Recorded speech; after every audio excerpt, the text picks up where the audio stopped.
ایک طرف ان کا جواب ہے جن کو 24 گھنٹے کے بعد ایک کھجور ملتی ہے اور روزے کے ساتھ جنگ لڑی ہے اور صرف 14 شہید ہوئے ہیں. جنگ بدر میں صرف 14 صحابہ شہید ہوئے ہیں.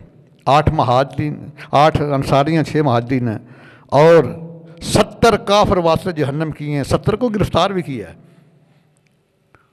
تو کیا پاس کیا تھا؟ تھے جن کے پاس 2 گھوڑے، 6 زرہیں، 8 شمشیریں. 2 گھوڑے تھے صرف پاس، 8 زرہیں، 6 تلواریں تھیں. تھے جن کے پاس 2 گھوڑے، 6 زرہیں، 8 شمشیریں. بدلنے آئے تھے وہ لوگ دنیا بھر کی تقدیریں. یہ لشکر ساری دنیا سے انوکھا تھا، نرالا تھا. اس لشکر کا سپہ سالار کالی کملی والا تھا. اللہ اکبر کبیرہ. اور آئیے جنگ احد کا واقعہ ہے. یہ صحابہ کو میں نے عرض کیا نا، صحابہ کرام کو جو مقام ملا ہے عبادت کی وجہ سے نہیں ملا، یہ سرکار کے نگاہ فیض سے ملا ہے.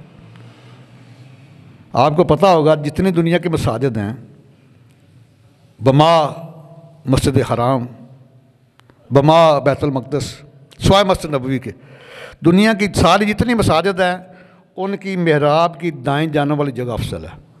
یہ مرکزی مسجد فیض اللہ، اس کی بھی یہ جگہ افضل ہے اس جگہ سے. لیکن پوری دنیا میں جتنی بھی مساجد ہیں سوائے مسجد نبوی کے، سب کی دائیں جانے والی جگہ افضل ہے. لیکن مسجد نبوی شریف والی کی محراب کی بائیں جانے والی جگہ افضل ہے. کبھی غور کرنا، ریاض الجنہ بھی بائیں جانا بھی ہے. اس لیے کہ جب امام صاحب مصلی امامت پہ ہوتے ہیں نا، جب آقا کریم مصلی امامت پہ ہوتے تو آپ کو پتہ ہے پہلے امام صاحب دائیں جانب سلام پھیرتے ہیں اور سلام میں نیت بھی کرتے ہیں. یہ بھی میں تمہیں بتا دوں، جب امام صاحب دائیں جانب سلام پھیرتے ہیں دل میں نیت کرتے ہیں، یا اللہ میری دائیں جانب جو فرشتے ہیں ان پر اور دائیں جانب جتنے نمازی ہیں ان پر تیرا سلام ہو. یہ نیت ہوتی ہے امام کی. سرکار جب دائیں جانب سلام پھیرتے تو جو بائیں جانب والے صحابہ وہ جب وہ بھی سلام ادھر پھیرتے، سب سے پہلے سرکار کے رخسار پر ان کی نظر پڑتی. سب سے پہلے بائیں جانے والے جو صحابہ تھے نا، سرکار کے رخسار پر ان کی نظر پڑتی. اس لیے مسجد نبوی کی بائیں جانے والی جگہ افضل ہے. اور اس کے بعد پھر صحیح بخاری کی حدیث ہے، ما بین بیتی و منبری روضۃ من ریاض الجنہ. یہ میرے ممبر سے لے کر میرے گھر تک یہ ساری جنت ہے، یہ ساری ریاض الجنہ. اس کو یہ بھی بولتے ہیں، منکرین بھی کہتے ہیں ریاض الجنہ. فرمایا یہ ساری جنت ہے. سب سے پہلی جو مسجد بنائی ہے نا سرکار نے ہجرت کے بعد، وہ مسجد قباء ہے اور اسے اتنا نوازا ہے. فرمایا الصلاۃ فی مسجد قباء کا عمرہ. دیکھنا عمرہ کریں، پوچھو حضرت صاحب سے کتنی پابندیاں ہیں وہاں. جب آپ نے احرام باندھ لیا نا، آپ سر پہ امامہ نہیں پہن سکتے، ٹوپی نہیں پہن سکتے، یہ صلہ و لباس نہیں پہن سکتے، وہ 2 کفن کی چادر نہیں پہننی ہے، بند جوتا بھی نہیں پہن سکتے، خوشبو نہیں لگا سکتے، حتیٰ کہ کسی کیڑے کو بھی نہیں مار سکتے، چونٹی کو بھی نہیں مار سکتے، اپنا بال بھی نہیں کھین سکتے. تو پھر جس کا عمرہ قسمت والا جس کا قبول ہوتا ہے تو سرکار فرماتے ہیں کہ الصلاۃ فی مسجد قباء کا عمرہ. جو میری مسجد قباء میں آ گیا صرف 2 نفل پڑھ لے، 1 مقبول عمرے کا ثواب مل جائے گا. قربان میں ان کی بخشش پر، قربان میں ان کی بخشش پر، مقصد بھی زباں پر آیا نہیں، بن مانگے دیا اور اتنا دیا، بن مانگے اور اتنا دیا، دامن میں ہمارے سمایا نہیں. یا رسول اللہ یا حبیب اللہ جی، یا رسول اللہ یا حبیب اللہ، دامن میں ہمارے سمایا نہیں. آئیے ذرا مدارج النبوت کی دوسری جلد ہے، صفحہ 114 ہے. جب سرکار جنگ احد کے لیے لے کر گیا نا اپنے غلاموں کو، تو راستے میں ذرا لشکروں کو روکا تو فرمایا ان کی گنتی کرو. 1000 کا لشکر تھا، لیکن وہ بھی راستے سے 300 منافقین عبداللہ بن ابی اپنے ساتھ لے کر چلا گیا، 700 کا رہ گیا. سرکار نے ذرا لشکر اسلام کی گنتی کرو نا کتنے مجاہد ہیں. گنتی کی اور اس میں نوجوان بچے بھی تھے چھوٹے چھوٹے. سرکار نے حکم دیا کہ ان کو واپس بھیج دو بچوں کو. رافع بن خدیج تھے ان میں. جب ان کو نکالنے کا حکم دیا صحابہ نے کیا حضور فدا کا بھی امی سنیا ساڈے ماں باپ تھوڑے تے قربان ہو جان. رافع بن خدیج ہے چھوٹا لیکن نشانہ بڑا سخت ہے, بہترین تیر انداز. سرکار نے واپس بلا لیا. جب اس کو واپس بلایا تو ایک اور تھا سمرہ بن جندب, وہ بھی چھوٹا سا بچہ تھا. وہ سرکار کی بارگاہ میں آیا, عرض کیا حضور رافع بن خدیج کو آپ نے واپس بلا لی ہے تو مجھے واپس بھیج دیا, میری کشتی کرا لو, میں اس سے زیادہ طاقتور ہوں. یہ جذبہ دیکھو لوگوں کا ناموس رسالت کے اوپر قربان ہونے کا. آج پیر اپنے پیر خانے نہیں چھوڑتے. ناموس رسالت پہ حملہ ہوا, پیر اپنے پیر خانوں سے نہیں نکلے ہیں تو پھر خاتم حسین نکلے ہیں رحمۃ اللہ تعالی علیہ. دونوں ٹانگوں سے مزور نے پوری دنیا کو ہلا کے رکھ دیا تھا, بتا دیا تھا کہ سرکار کے غلام کیسے ہوتے ہیں. عرض کیا حضور رافع بن خدیج کو آپ نے واپس رکھ لی ہے, مجھے واپس بھیج دیا ہے, میں اس سے زیادہ طاقتور ہوں, کشتی کرا لیں. نبی غیب دانے دیکھا جب جذبہ اجازت دے, دونوں نے کشتی کی. جب کشتی ہونے لگی نا تو سمرہ بن جندب بڑے بھائی کے کان میں کہتا ہے رافع بن خدیج کو, کہتا بھائی تو منتخب ہو ہی گیا اللہ کے محبوب کی بارگاہ میں, تو اگر کانڈ لوا دیں گا تو تیرا کی جائے گا, میری بھی آرزو پوری ہو جائے گی. میں بھی حسرت لا کے آیا کہ نکل جائے دم تیرے قدموں کے نیچے, نکل جائے دم تیرے قدموں کے نیچے, یہی دل کی حسرت یہی آرزو ہے, یہی دل کی حسرت یہی آرزو ہے. جب کشتی ہوئی رافع بن خدیج نیچے, سمرہ بن جندب اوپر. عرض کیا حضور دیکھا نا میں طاقتور ہوں. سرکار نے اس کو بھی اجازت دے دی. اور آئیے اس سے 10 صفحے آگے چلیں. میں قربان جاؤں شاہ عبدالحق مسعود دہلوی رحمہ اللہ کی عظمت کے اوپر.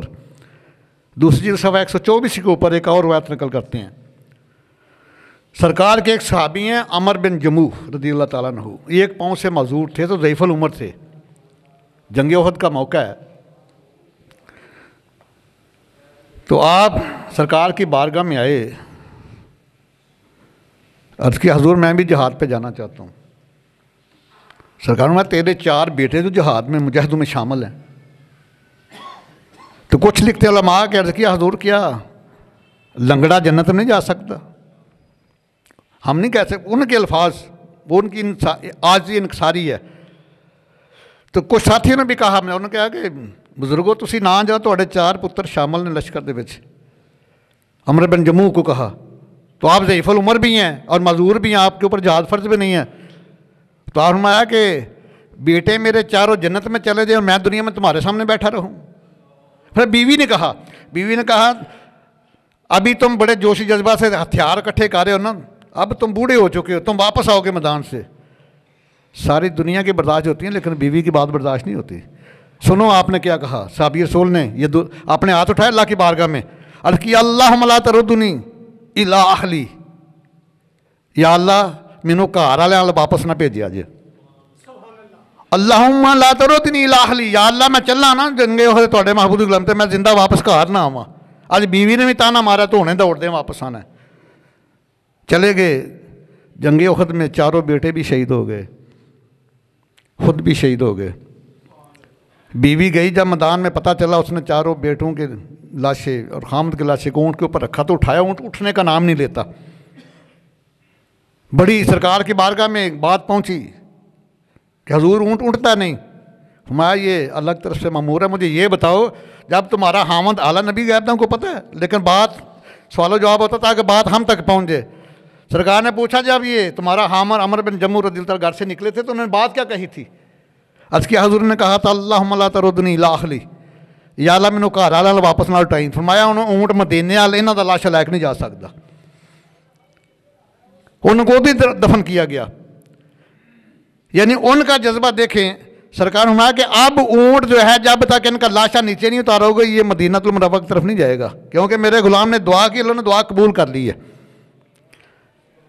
یہ سرکار کی غلامی کا صلہ ہے، کیونکہ ایمان ملا ان کے صدقے، قرآن ملا ان کے صدقے، ایمان ملا ان کے صدقے، قرآن ملا ان کے صدقے، رحمان ملا ان کے صدقے، وہ کیا ہے جو ہم نے پایا نہیں، یار اللہ یا حبیب اللہ جی، یار لا یا حبیب اللہ، وہ کیا ہے جو ہم نے پایا نہیں، غار حرا کی خلوت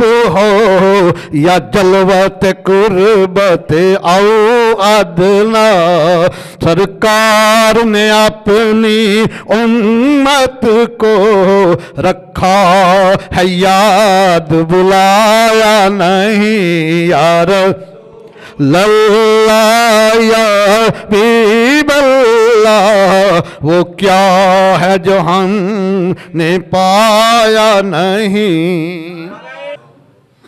اسی جنگ احد کا جب بلال حبشی اعلان فرما رہے تھے نا مدینہ المنورہ کی گلیوں میں نماز فجر کے بعد، تو آپ کو پتہ ہے کہ نماز فجر کے بعد پھر نورانی ٹھنڈی میٹھی ہوائیں چلتی ہیں مدینہ المنورہ میں، تو بلال حبشی اعلان فرما رہے تھے کہ سرکار نے حکم دیا ہے اسلام کے پودے کی آبیاری کے لیے مجاہدین کے خون کی ضرورت ہے، جہاد پہ جانا ہے، یہ گلیوں میں اعلان کرتے گزرے بلال حبشی۔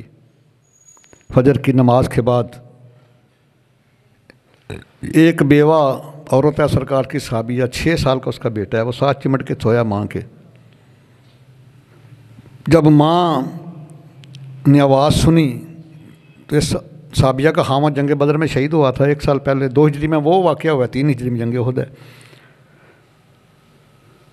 تو اس نے رونا شروع کر دیا، سسکیاں لیں، جب ماں کی سسکیوں کی آواز سنی تو ساتھ چمٹا ہوا بیٹا بیدار ہو گیا، اس کی امی جان کیوں رو رہی ہو؟ میں شہزادے نہ پوچھ، میرے زخموں کو نہ چھیڑ، لیکن جب بیٹے نے ماں کو روتا دیکھا تو بیٹا بھی رو پڑا، تو ماں نے کہا شہزادے تو نہ رو، یتیم کا رونا عرش الہی کو ہلا دیتا ہے، تیرا باپ پچھلے سال جنگ بدر میں شہید ہوا تھا، اپنے شہید باپ کی روح کو نہ تڑپا، شہزادے تو نہ رو، چپ کر جا۔ بیٹے نے کہا امی جان آپ روتی کیوں ہیں؟